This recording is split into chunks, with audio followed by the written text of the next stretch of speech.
What's up, you guys, and welcome to my channel.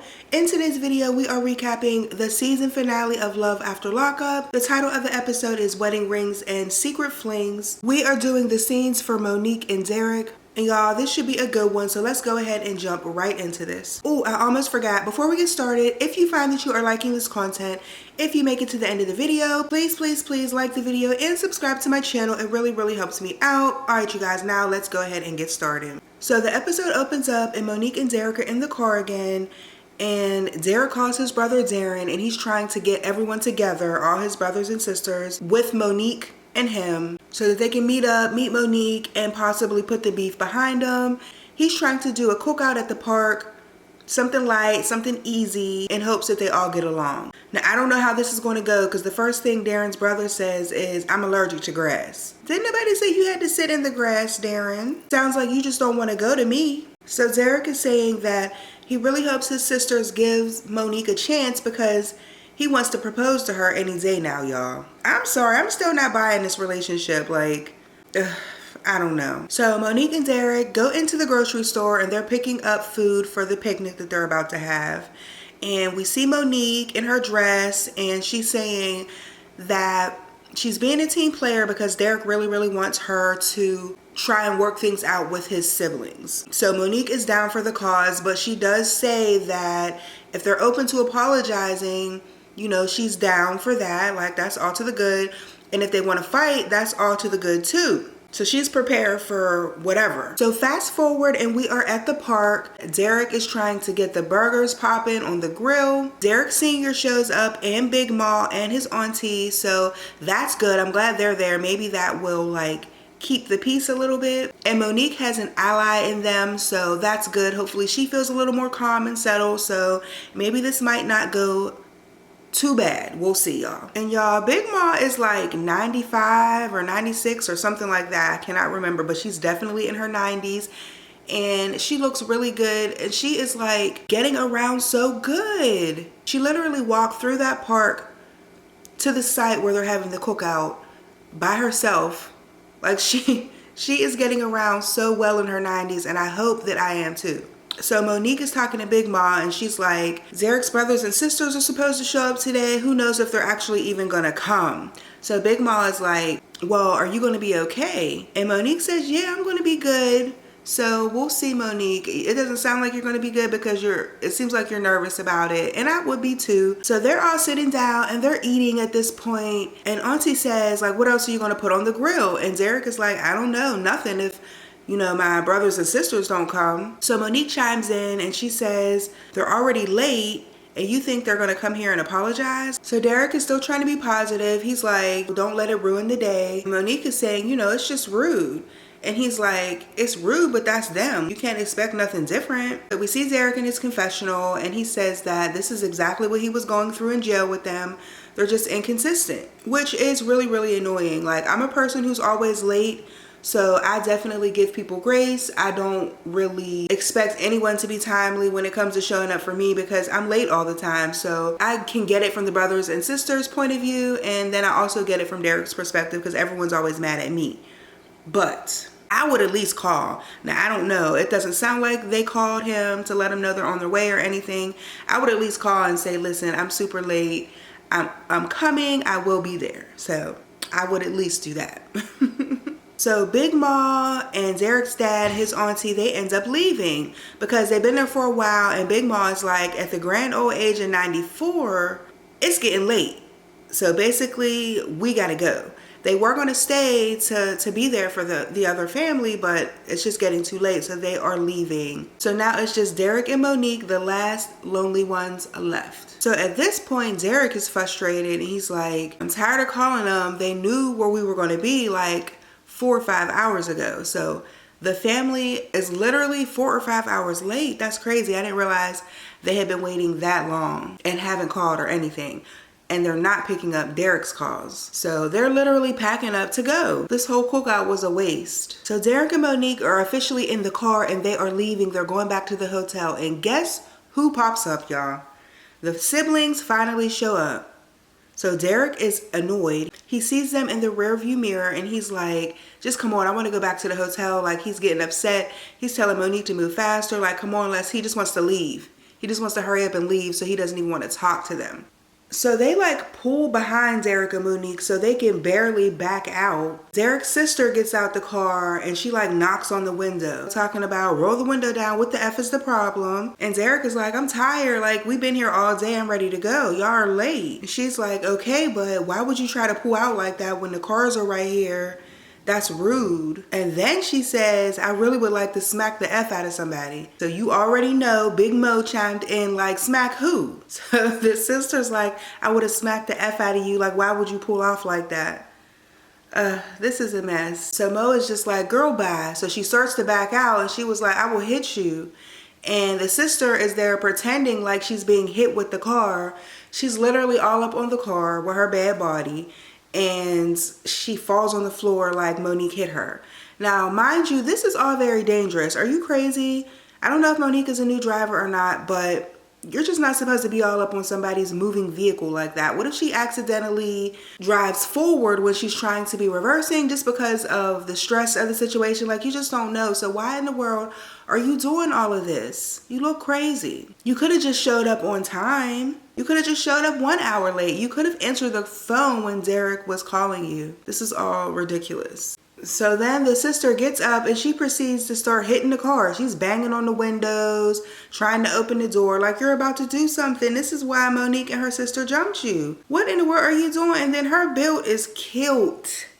Like, this BBL is killed. It looks crazy. So Derek and Monique are driving at this point. They are leaving the park and productions call them, I guess, trying to find a way to meet up with them.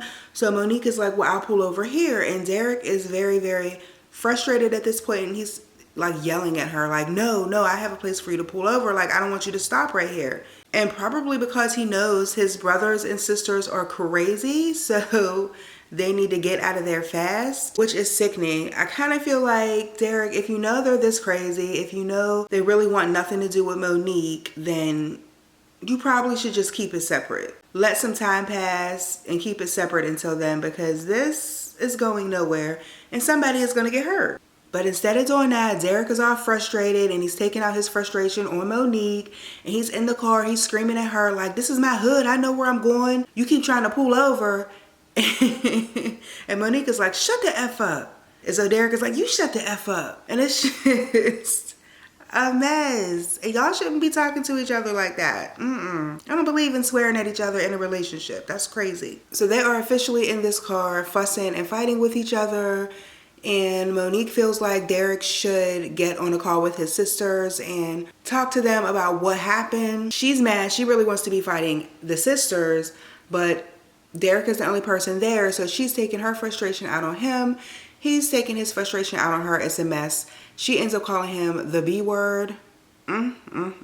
He calls her it right back. Monique literally takes it as far as saying, if you want to fight, we could fight. And Derek is like, shut up with that stupid stuff. Then we see Monique in her confessional and she says that she never expected it to be this way with Derek once he got out of jail. And she lets us know that this relationship has been a lot on her. And she says, like, this situation is the second encounter that she's had with them that could have gotten physical, and you know, she's over it and she wants to go home at this point. So then we see Derek in his confessional and he's saying that he doesn't want the drama with his girl and he has to get used to being out like back in the real world, because in jail everything moved really, really slow, and out here is so much faster, and he has to get used to the transition. He wanted to propose to Monique, but with all the drama with his sisters, he just can't do it right now. So Derek gets his stuff and he's gonna leave. He's gonna take an Uber back to the hotel. So Monique is on her way back to Chicago, you guys. She is leaving Derek. She doesn't know if they're gonna break up for good, but as of right now, she is calling it quits. She does not want to be in a relationship where she feels disrespected, where there's constant fussing and fighting. She's over it. So fast forward, we see Monique back in Chicago and she is getting dressed, I guess, to go meet up with some friends. She's fixing her hair, and y'all, she tells us that Derek has been cheating. And we all already knew that Derek has been cheating. But now Monique has gotten official evidence that she cannot ignore. The girl who he's cheating with sent Monique pictures of Derek in his house. I assume it's the CO that he was talking to before, but I don't know.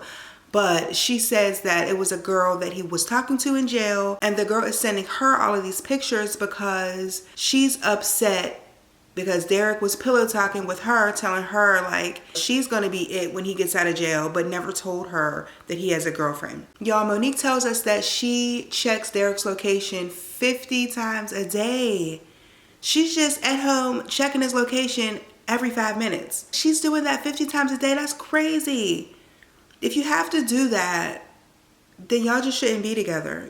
That's a lot. That's a lot of time and energy and worrying. So she ends up calling Derek, and he's out at dinner. So of course Monique wants to know what in the world he's doing, who he's at dinner with. So she asks him to like pan the room with the camera. She wants to see who's in the room, which is such an invasion of privacy. And like, are you serious, Monique? But I guess since he's always cheating and she checks his location 50 times a day, you know, this is nothing to her. So Derek pans the room, shows his friend and his friend's boo, but won't show who's next to him. He's not turning the camera like the entire way around. But Monique can see that there is a plate of food like right next to him. So she's like, well, whose food is that? And he acts like it's his food.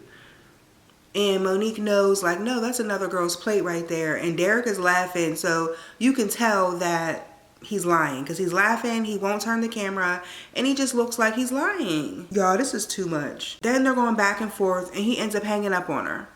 So she calls him back and he tried to say he got a phone call and he's still giggling like it's funny. So Monique is calling him all types of B words and she ends up hanging up, and she tells us that Derek will come crawling back to her at some point, and when he does, it's going to be her decision whether or not she wants to take him back. And that's pretty much the end of the video. Now this was like short, sweet, and to the point, and we know that they stay together because they are moving forward to life after lockup, and it's going to be a mess. Drop down in the comments and let me know what you guys would do in this situation. For me, I feel like this is way too much that has happened over literally like 8 days. So in 2 weeks, all of this mess has transpired. He's cheated on her. She's had to leave Ohio because she was so frustrated with his family. His family tried to fight her like on 2 different occasions. They've called her all types of, you know, nasty names. They talked about her on social media. What would you guys do? Would you stay in this situation or would you leave? I would have definitely left the situation. It is just way too much just going on in 2 weeks. What's going to happen in the next 6 months? This is just crazy.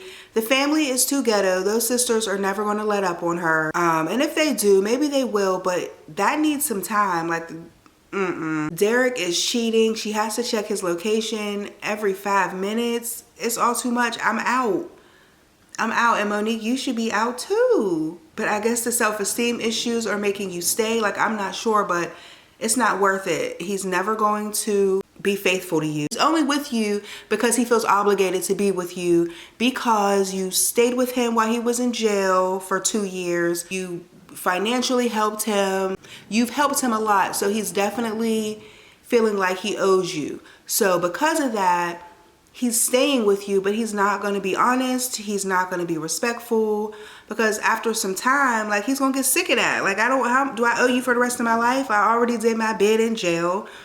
I don't want to have to do a bid outside of jail with you. So I don't know. That's just the way I see it. But drop down in the comments. Let me know what you guys think. I'm curious to hear your opinions. If you made it this far, be sure to give this video a big thumbs up. Also, subscribe to the channel. It really, really helps me out. And you guys, I am going to catch you in the next video. I will be doing life after lockup. So please watch with me. It's going to be good. I can't wait to see what happens with them. I know it's going to be something trifling. All right, you guys, I'll see you in my next video. Bye.